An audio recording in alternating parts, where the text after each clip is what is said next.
In today's video, I'm going to teach you how to convert an Outlook email into a PDF.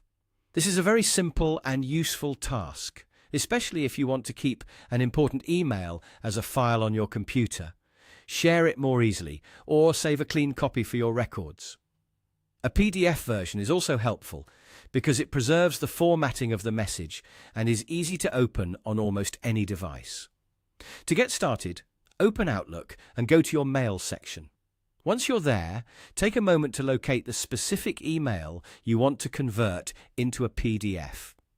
It's a good idea to click on the message and make sure it's the exact one you need before moving forward, especially if you're working with a long email thread or messages with similar subject lines. After you've opened the correct email, look for the three dots, which usually represent more options. Click on those three dots to open the menu.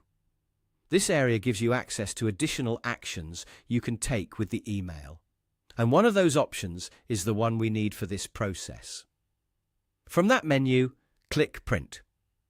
Even though we're not printing the email on paper, this is the path Outlook uses to let you create a printable version of the message. When the print window appears, you'll be able to choose where the output goes.